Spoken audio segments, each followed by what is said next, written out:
No minu üleskutse on loomulikult liituda petitsiooniga, mille ma leidsin rahvaalgatus.ee ja mis selgelt räägib, et Eesti rahvas nõuab presidendi otsevalimisi.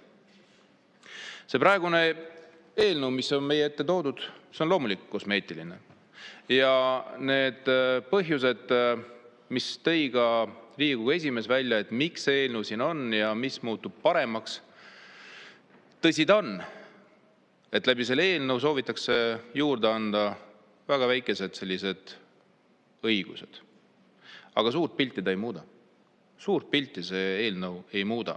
Ja loomulikult kogu see protsess ja jällegi võttes arvesse, et mitte ühtegi opositsiooni poolset muudatusettepanekud ei võetud arvesse, kuigi siinsamas ettekandja Eesti 200 esindaja ütles, et põhimõtteliselt on nende muudatustega tegelikult päri, aga toetada ei saa.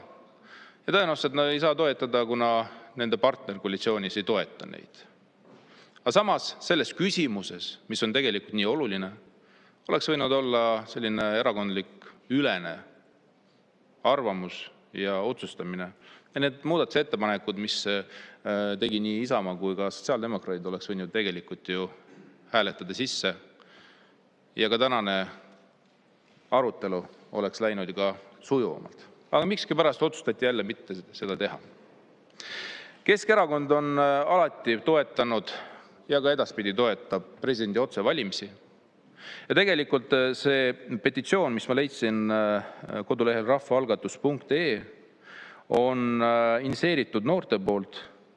Ja ma tahaks nende mõtted teile ette lugeda, et mis selles petitsioonis on, mida nõutakse ja mis on need alused. Ja võin ette öelda, et see petitsioon on juba saanud üle 1000 hääle, 1309 häält, mis tähendab ka seda, et seda petitsiooni siinsamas Riigikogus loodetavasti me menetleme juba mõne aja pärast. Ehk siis loen ette. Ma igaks juhuks võtaks 3 minutit. 3 minutit lisaks.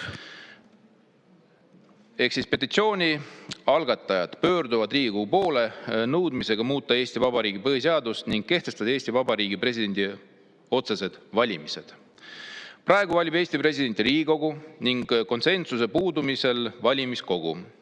Selline süsteem eemaldab kodanikud üha kõige olulisem riikliku otsuse tegemisest ning muudab presidendi ametikoha parlamentaarsete kokkulepete ja poliitiliste intriigide tulemuseks, mitte rahva otseseks tahte avalduseks. Samas on president riigi sümbol, kogu rahva esindaja ning põhiseaduse garant. On loogiline ja õiglane, et seda ametikohta täidab isik, kes on saanud otsese usaldusmandaadi Eesti Vabariigi kodanikelt. Avaliku arvamuse küsitluse kohaselt usaldab Eestis praegust presidenti Alar Karist ligikaudu 70% elanikest. Samal ajal on usaldus valitsuse Riigikogu vastu oluliselt madalam, alla 40%. Sellest hoolimata on suure tõenäosusega olukord selline, kus kõrge rahva usaldusega president ei jätka teist ametiaega. Samas kui Riigikogu ja valitsus, mille usaldustase on märgatavalt madalam, jätkavad oma tegevust ilma kodanike otsese heakskiiduta. See loob ilmse demokraatliku paradoksi. Institutsioon, mida ühiskond kõige enam usaldab, ei sõltu tegelikkuses rahva tahtest, samal ajal kui vähem usaldatud institutsioonidel säilib otsustav mõju. Kui president valitakse rahva poolt otse, oleks Alar Karisel reaalne võimalus saada rahva toetus tagasi valituks teiseks ametiajaks.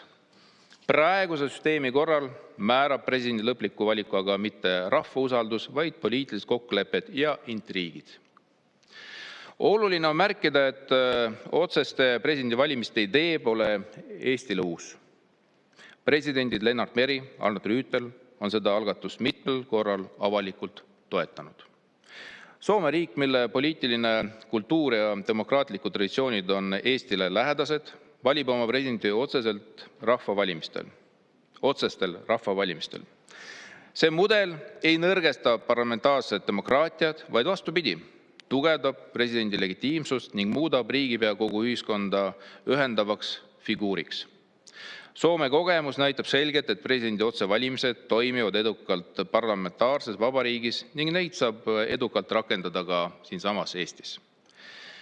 Ja petitsiooni algatajad nõuavad algatada põhiseadusliku muudatus, mille eesmärgiks on Eesti Vabariigi presidendi otsevalimiste kehtestamine ning tagada läbipaistev, arusaadav ja demokraatlik riigipea valimiste kord. Hea Eestimaa inimesed, kui te olete samuti nende mõtetega päri, siis ma kindlasti kutsun teid üles minema kohe kodulehele rahvaalgatus.ee ning oma allkirjaga saate toetada seda algatust. Mida rohkem on selle algatuse allkirju, seda suurema tõenäosusega võetakse seda algatust ka tõsisemalt siinsamas Riigikogus. Aitäh! Aitäh!